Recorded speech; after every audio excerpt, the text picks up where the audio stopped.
The 17 News at Sunrise podcast is brought to you by Clinica Sierra Vista. Welcome back to the 17 News at Sunrise podcast, where we share your news on your schedule. Working in the spirit of the Golden Empire, this is 17 News at Sunrise.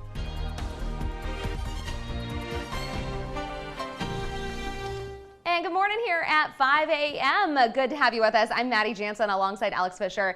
We begin with breaking news from overnight. A man behind bars this morning accused of shooting and killing another man and wounding another in central Bakersfield. Police were called to 3rd and Myrtle Streets just after 7 last night. That's where they found the man who'd been shot and killed. A second victim was taken to the hospital. He is said to be stable. Officers arrested 24-year-old Dan Michael Ryan at the scene. He was booked into Kern County Jail on suspicion of murder, attempted murder, and being a felon in possession of a firearm. A gun was also found at the scene, according to BPD.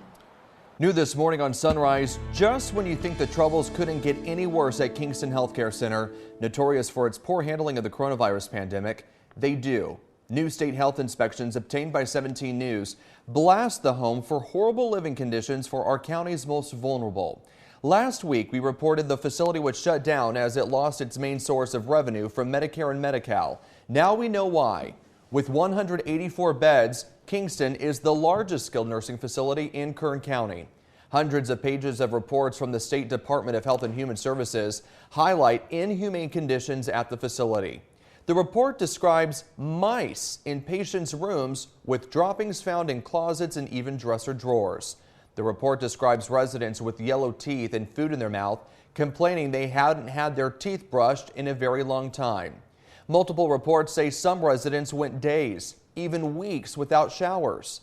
It also says a few residents had only 2 showers in a month. Then during this past summer, a crisis. The report says rooms were dangerously hot in the 80s. At one point last summer, when Kingston's air conditioning broke, some rooms reached 90 degrees. Residents were reported to be dehydrated. The report says a few residents did not have water available to drink. One resident is quoted in one of the reports saying, "I guess I'll have to die here before I get taken to the hospital." Meantime, it is a mad rush to get the residents out of Kingston as the facility prepares to shut down, and the people who are trying to move out need your help. As you can imagine, finding another facility for more than 100 residents at the same time is no easy task. That is why our local long-term ombudsman program is asking you, our community, for donations to help with the moving process. They're looking for gently used and clean suitcases, large plastic storage bins or gym bags with zippers, and they need about 100 to 125 donations today. So we're collecting those items in our KGET lobby in downtown Bakersfield from 8 a.m. until 2 p.m. That way, the residents can get them in time before they start to move out. Right now, some are just using trash bags to move their items, and your donations could significantly help. I have covered the failures of this facility for nearly 2 years. Medicare reports call it one of the worst nursing homes in the state, and coronavirus only made it worse. You may remember last week we reported the Center for Medicare and Medi-Cal told the facility it was losing its funding, essentially choking its main source of revenue. Yesterday we went back to Kingston simply to tell you that the residents needed suitcases. We were instead assaulted by a security guard hired by the facility. This is not asking for donations. We're doing a hit right here. Get your stuff out of here, man. No, sir, this is this is public property. You want to keep recording me? Is that what you want to do? Record me one more time. Let me see you pull that camera out one more time. Do it. Go ahead. I'm not going to anymore. No, come on, man. Record me again. Now let me see you delete the video. No, I'm not going to do that. Now let me see you delete the video, bro. As you can see, we were standing on public property when we were confronted. The security guard took my phone and wallet from me while I was recording the incident, yanked my microphone, forcefully took my photographer's camera away, and yelled multiple profanities. Some Kingston workers came out to watch. The security guard was cited for battery misdemeanor. Meantime, I asked a worker if they could comment on what the facility was doing to help the residents move out.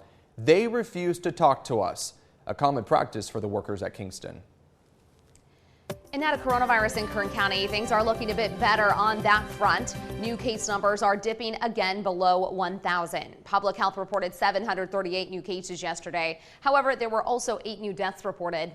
State data shows 214 people are in the hospital with the virus and 44 more are in the ICU.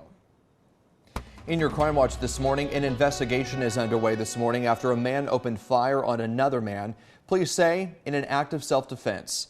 It happened around 8:15 last night on Zephyr Lane and Workman Street. According to police, a man called 911 after seeing a brush fire burning in the street's intersection. While he was trying to contact the fire department, police say he was attacked by a suspect who threw full bottles of beer at him. Police say the suspect then drew a handgun and brandished it at the citizen, who drew his own firearm in self-defense and fired one round. The suspect was struck, dropped his weapon, and fled into a nearby field. The citizen, who was not hurt, was interviewed by detectives and released without a charge. Police say a pellet gun was found at the scene. The suspect was identified as 41-year-old Ishmael Camacho of Bakersfield. He'll be booked into the Kern County Jail for assault with a deadly weapon. Blessing Corner Ministries, known for their generous food giveaways and community outreach, is asking for the public's help after they say their golf cart was stolen. Pastor Bonnie Turner with the Blessing Corner says she got a call from police early this morning saying the cart was stolen in an overnight break-in. This is a look at the cart that was taken. Pastor Turner says it's used for crowd control during the church's community distributions. If you know anything, you're encouraged to call police. Happening now, our work continues to replace thousands of toys lost in a recent fire in Oildale. A recent trailer fire spread to a nearby storage facility, taking with it toys donated to the Bakersfield Homeless Center. The community, including Toys For Tots, is coming together to support the homeless center. The nonprofit will be storing items for the center and even will be matching the number of toys we receive as donations at our station. If you'd like to donate, you can bring toys by our studios in downtown Bakersfield during regular business hours. We'll be collecting the toys through the end of the month. There are other donation spots available as well, including local fire stations. For more details, head to kget.com. The Super Bowl is just 2 days away, and there is supersized security underway to protect the game that will likely be watched by well over 100 million people. One of the nation's most elaborate security nets is entangling Los Angeles this morning on the ground, in the air, and at sea. More than 10 federal agencies are working with some 13 local law enforcement teams. Marine crews will be primarily focused on 50 miles of coastline leading up to and on Super Bowl Sunday. Jets are also on standby with thousands of officers on the ground. Strike teams have been planning for over a year. You know, for us, every day is game day. So, you know, the players eat, sleep, live football. You know, we eat, sleep, live maritime law enforcement. Authorities say they don't even think of flying a drone anywhere within a 30-mile radius of SoFi. Oh, wow. The LA area has been declared a no drone zone. It's a decent sized radius for no-fly zone. Meantime, groups including AAA and Mothers Against Drunk Driving are urging Super Bowl fans to drink responsibly. According to CHP, during the last 5 Super Bowl weekends, there were more than 2,000 DUI crashes that resulted in 40 deaths and more than 800 serious injuries. A DUI can also have a significant monetary cost, resulting in more than $20,000 in court, arrest, and fines, as well as attorney fees and additional insurance costs.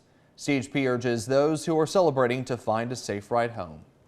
And switching gears to entertainment news now, hip-hop royalty is gearing up for Sunday's halftime show at SoFi Stadium. Mary J. Blige, Snoop Dogg, and Dr. Dre talked about the upcoming performance at the LA Convention Center yesterday. The trio talked about how important it will be to the hip-hop community. This is what hip-hop and the NFL is supposed to be about, representing, about change, about moving forward. So we appreciate the NFL for even entertaining hip-hop, because we know a lot of people didn't want hip-hop on stage. True that. We're here now, and it ain't nothing you can do about it. Kendrick Lamar and Eminem will also co-headline the show. The music legends hinted at some surprises, but they didn't provide any details. That is going to be a halftime show you do not want to miss. I'm pretty excited about it. Well, we have broken down the teams and the halftime show, but maybe the most important Super Bowl question is, where are you going to watch? If you don't want the hassle of throwing your own Super Bowl party, there are plenty of spots around town to grab a bite and catch the game. 17's Chris Burton joining us in studio with more. Chris? Alex, Maddie, you really can't go wrong picking a spot to watch the game here in town. The best advice managers gave me, plan ahead, especially if you're ordering takeout. Whether you want to stick to the TV on Sunday or make a beeline for the appetizers, plenty of establishments in Bakersfield have you covered. You can expect a heavy blue and gold contingent at Red Zone Sports Bar and Grill. It's a favorite of local Rams fan club Mob Squad 661, and both its downtown and southwest locations are open on game day. Bartender Christina Gonzalez says you'll find lots of specials here on Sunday, from discounted drink buckets to 95-cent wings and even a few raffles. If you're looking for more than just the big game, the Boulevard downtown gives you lots of options. There are games for the kids and bowling for the family, but don't worry, you can still tune in to the action. There's TVs everywhere, over 50 TVs in the venue, 9 of which are over 9 feet long. You'll be able to see the game anywhere. The Boulevard offers a family package on game day with food and access to the arcade.